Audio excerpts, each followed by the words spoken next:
such a waiting for fucking wingman to arrive. He's arrived, and I can't think of anything to damn say. Hello, guys, and welcome. Well, that's okay. Bang, bang, bang, bang, bang, bang, bang. But I also did want to say that a moment ago, when you were rolling your neck and making that sound, you sounded like a turtle having sex. Fuck, the insults today are fucking intense, man. Jesus. And here's me thinking he's a wingman. Fuck, he's more like a fucking guy with a knife. Stabby stab, motherfucker. Oh, God. It's going to be one of them days. I can see it. I need to get more cider because I've run the fuck out. I'm not going to get it. Quick. I'm not going to get it now. It's too late now. If I drink, I'll be drunk by the time we finish this. And then it's just going to be a hot mess. Not that it already isn't.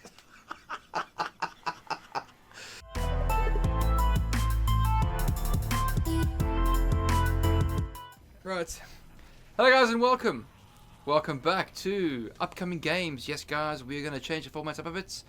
Top 10 indie games that we thought were interesting for the month of February 2020. There's quite a few, 10 of them. And the first one we're going to start off with is Zombie Army 4. Yes, guys, Hitler has summoned the undead.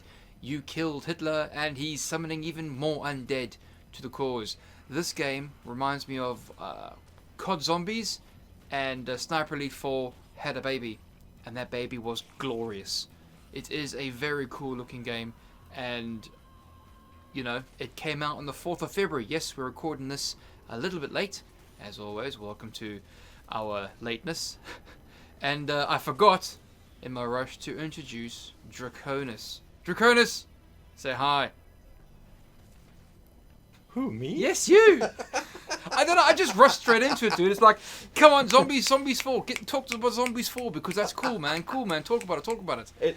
It is cool, but you talk about this is going to be the top 10 indie games of February, but is this really qualify as an indie game? You see, it's kind of borderline, okay? It's Sniper Elite 4 / zombie mode. And there is a horde mode in it. And it looks cool, but it's not like AAA. So anything that's not AAA, I wouldn't consider... I would rather consider that indie rather than AAA, because I don't think this is AAA at all. You know? Well, I'll tell you what. Either way, I look forward to getting my hands on this one, because this one does look fun, and I know, you know, we're saying it came out, and I want to get my hands on, because we're recording before it came out, but it's releasing after it came out. Yep, so all that stuff. Yeah, but also, just one real quick note about my audio. I do apologize in advance, because there is construction going on just on the other side of my wall, so we might hear wood dropped, rebar banging around. Who knows? I apologize. There's nothing I can do about it. I've soundproofed the room as best I can. And by soundproof the room, he means he's bought himself a vodka and coke. Rum. Oh, sorry. I've managed to finish my cloudy cider. Yeah, cheers. Anyway, that Zombie 4 comes out on the 4th of Feb. The developer, Rebellion, publisher, Rebellion. It actually has a price to it. €49.99, that is. That's obviously the cheap version, the entry-level version, and you can also go to the ultimate, more amazing, sexy edition for $79.99. PS4, Xbox One, and Windows. No Linux, no Mac. Thank God, phase those systems out. Well, you know why I'm not probably seeing Linux and Mac? Because it's not coming out on Steam. It's coming out on the Epic Games Store. I was hoping we could avoid that. I mean, I was trying to skirt that, like just proper skirt it. But yeah, you got a point there. It's not coming out on Steam. It's also on the Epic Games Store, and these are the 3 platforms it's launching on. And honestly, Epic Games Store and Steam need to sort their proverbial shit out and sort it out quick, because this is gonna. I saw something in the marketing for this, or somebody was commenting on Twitter where they were showing the picture where it's this like massive zombie-looking shark coming out of the water, and somebody's like jumping over, and they're like, if you were in a room with a zombie and a shark and only 2 bullets, you know, how would you use them? And I'm thinking, blow my brains out, because if that's a zombie shark or becomes a zombie shark, I got no chance, man. Well, you could only hope basically put your head between your legs and kiss your ass goodbye. There you go. But yeah, no, I will say this. Yeah, the game you know, it looks much as I would expect a game from Rebellion. It looks like it's going to be fun. I've played some of their previous titles and enjoyed them. So, as this is releasing after it has come out, if you haven't already checked this out, go check it out. Yes, and on the 6th of February, Scourgebringer. Developer is Flying Oak Games, and obviously the publisher is Dear Villagers. Now, this is a typical roguelite type game. It reminds me a lot of Mega Man, if Mega Man was a little bit quicker and more fast-paced. I quite like the look of this track. It's very stylistic. I like it. You said that, but the first thought I had was it reminded me a lot of Metroid. Obviously, it's like a Metroidvania type title. You see. But it looked to me, it looked so much of the old Metroid games. Well, first couple anyway. You know how these games are basically making the rounds again, you see, in the indie scene. They're making the rounds again. Next you'll be finding there's going to be the Mario sort of clones coming out again. Now, I'm not saying this is a Metroid, or I didn't play Metroid, I played Mega Man. I was a Mega Man geek. And I love me some Mega Man. And this just reminds me of Mega Man. So, you played Metroid. Well, your loss.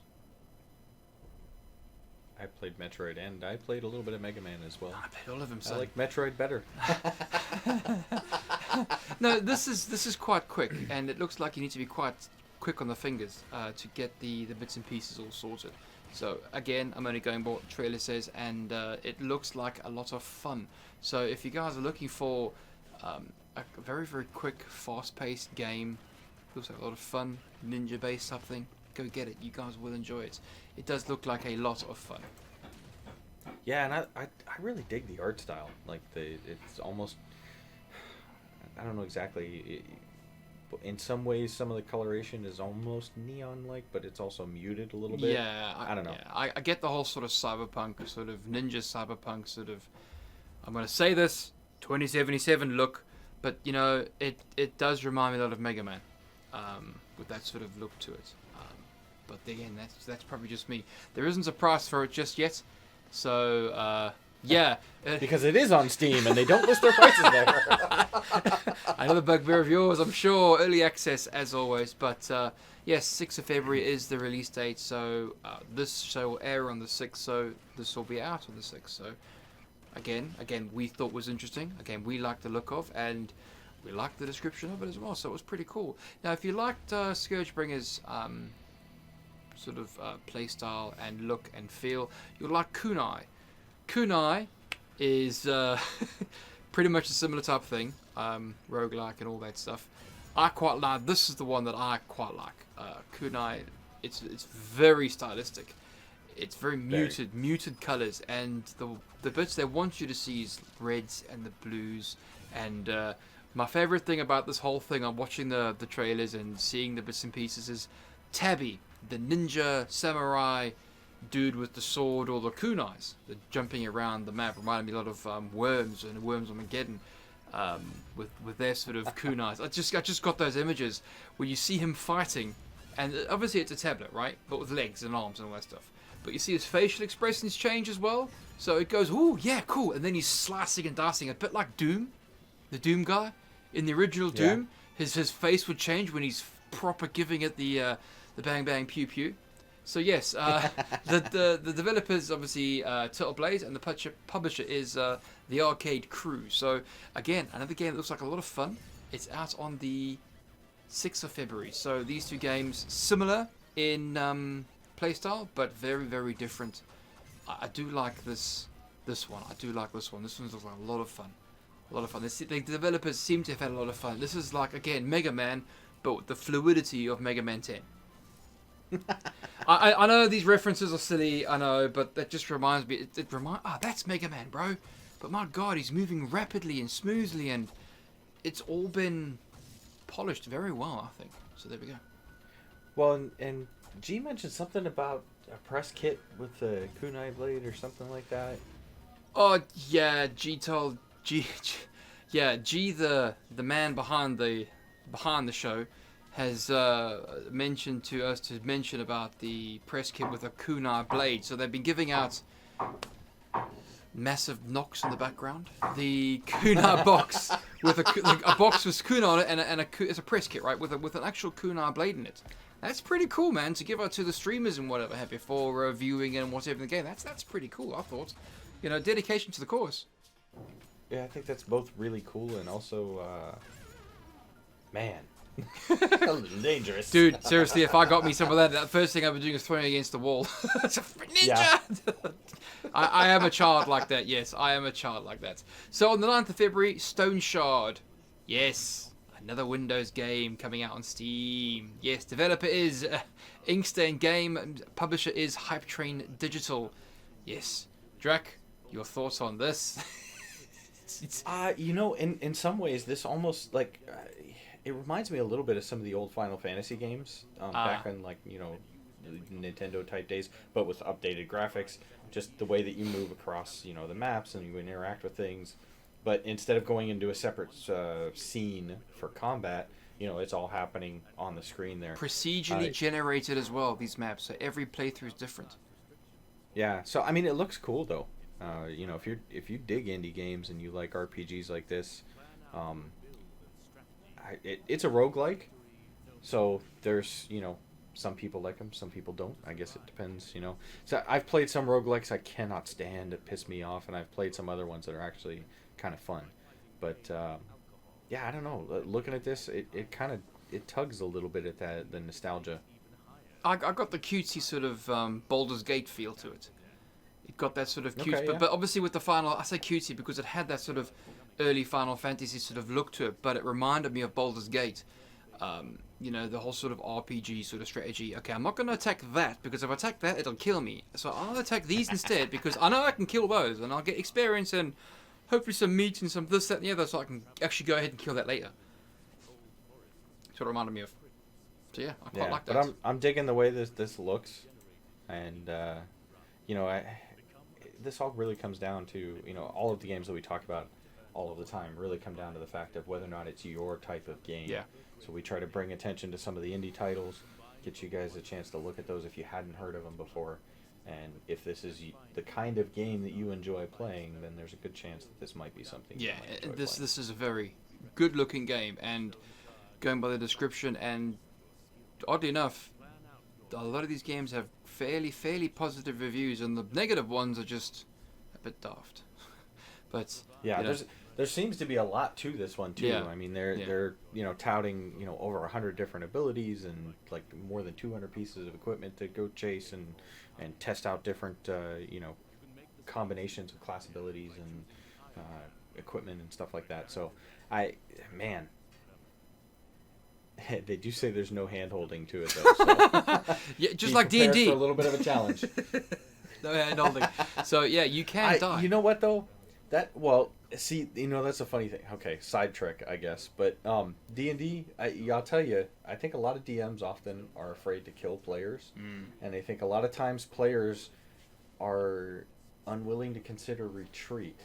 And I often think that it's kind of a DM's job to every once in a while, not purposefully, or I should say, not without purpose, kill a player.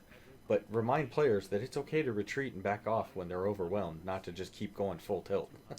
Fair enough. Moving swiftly on to the 13th of February, Luna, the Shadow Dust. Drac, you have got quite a bit to say about this game.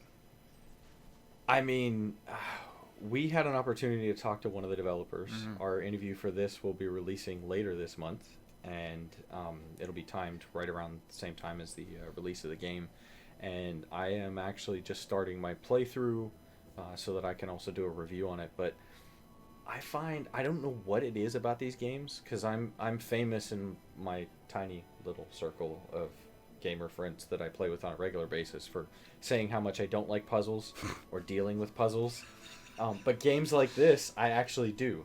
And I don't know what the difference is, but there's something about the hand-drawn animation that I really enjoy actually playing through these point and click puzzle games like this. I think it was Little Acre was one.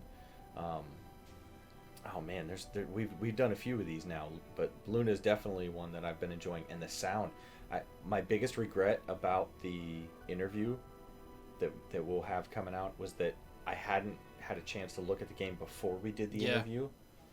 And I don't think we talked much about like sound design and the composing of the sound, because the sound of the game is amazing. I don't disagree. Developer is Lantern Studio. Publisher is Application Systems.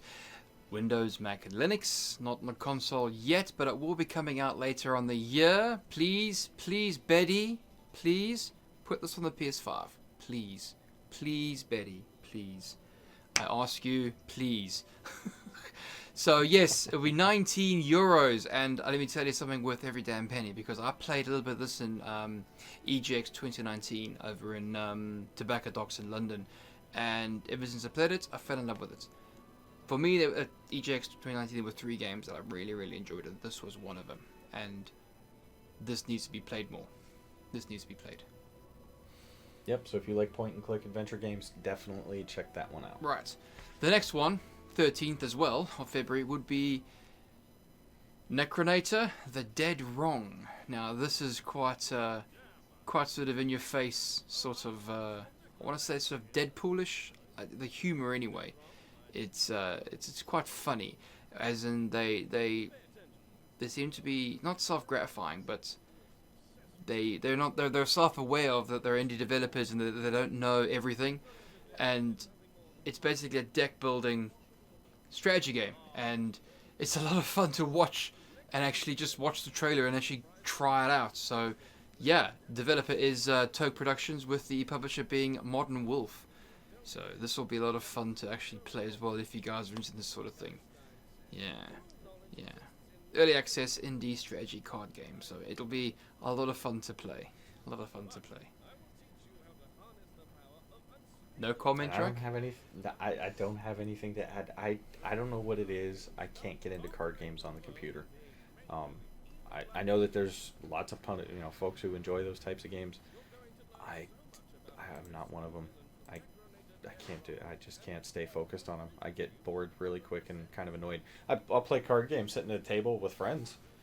That's fun. But on the computer, nah. Can't be bothered.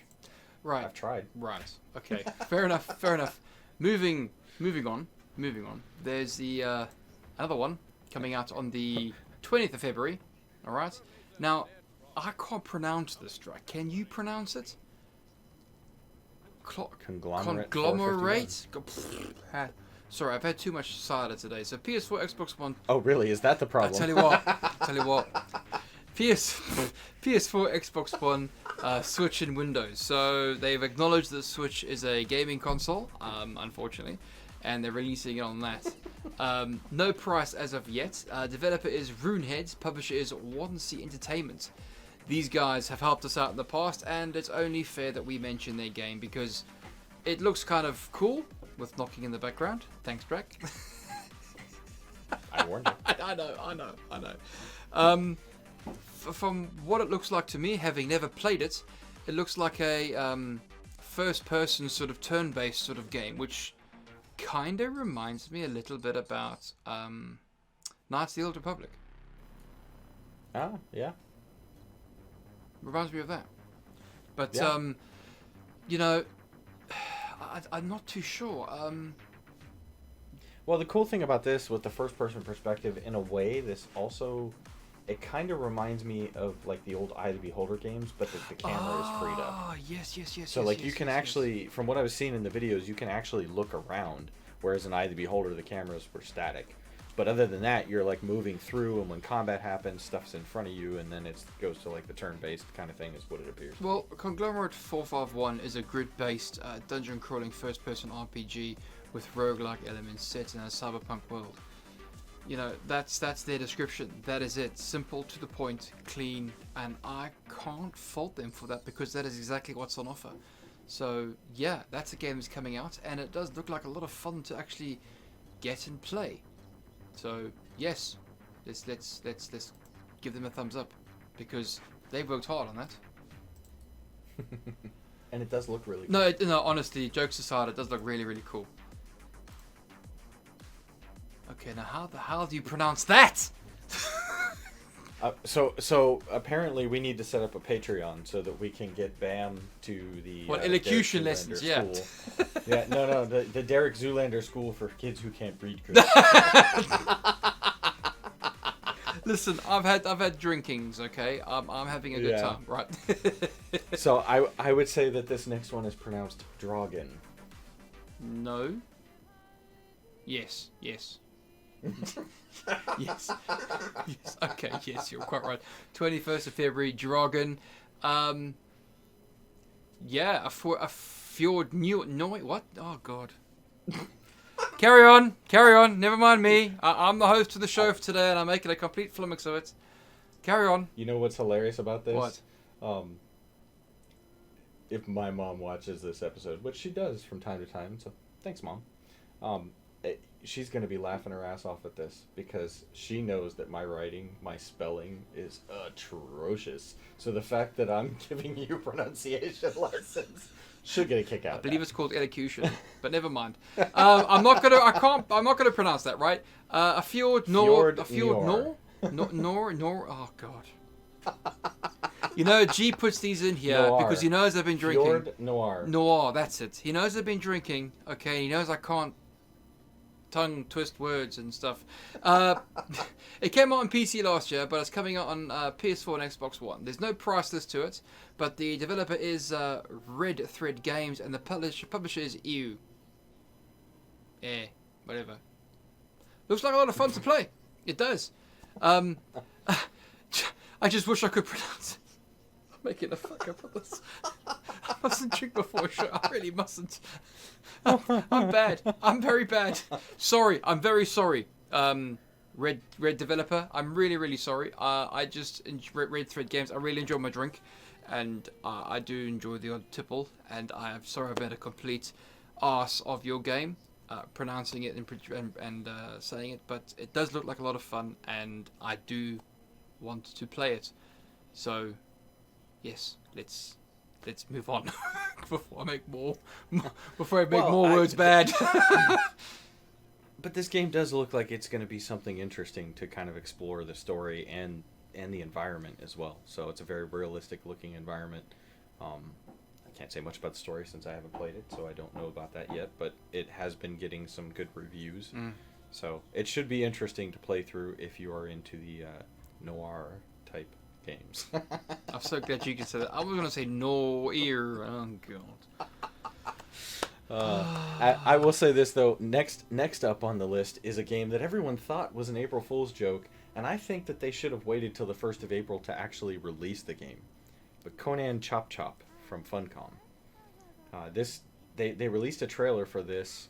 Oh, was it a year or two ago on April Fool's Day? So because it came out on the 1st of April, everybody just assumed that this was an April Fool's joke.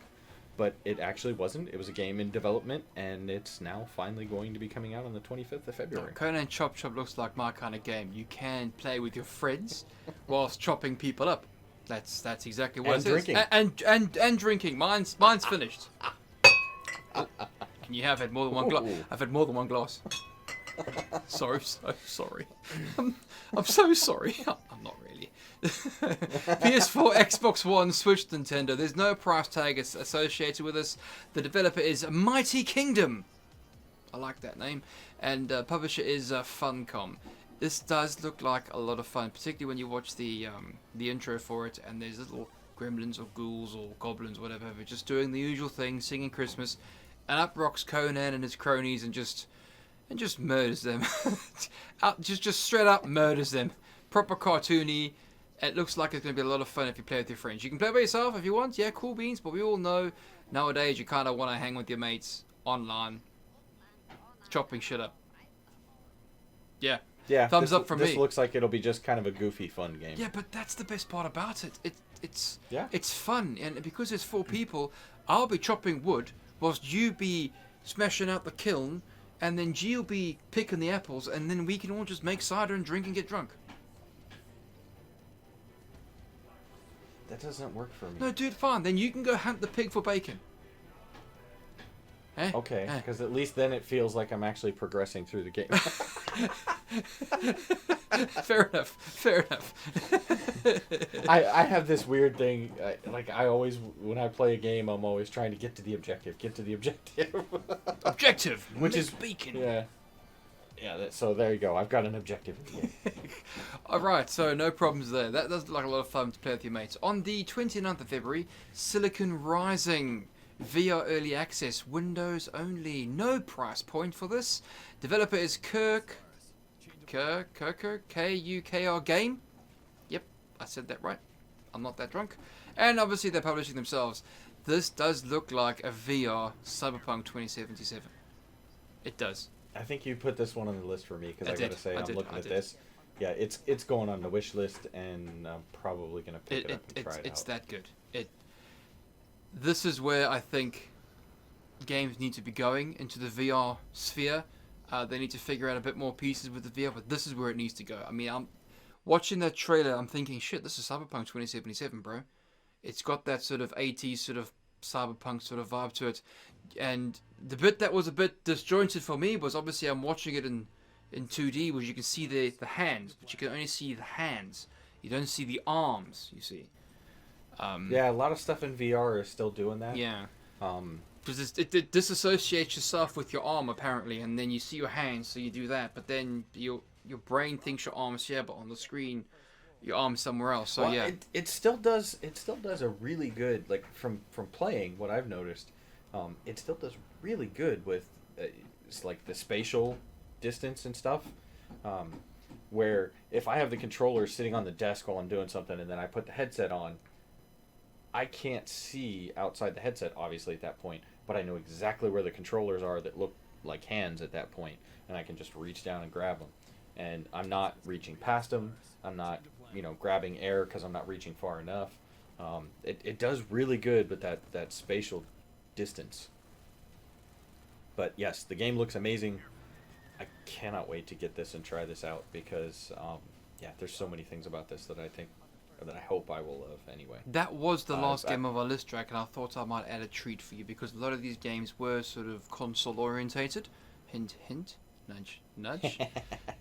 Well, and I should say about this, since we are saying it's VR, which different systems. It's listing the Valve Index, the HTC Vive, the Oculus Rift, and Windows Mixed Reality, which I'm excited for because that's the one that I have. I have the cheapy VR way in.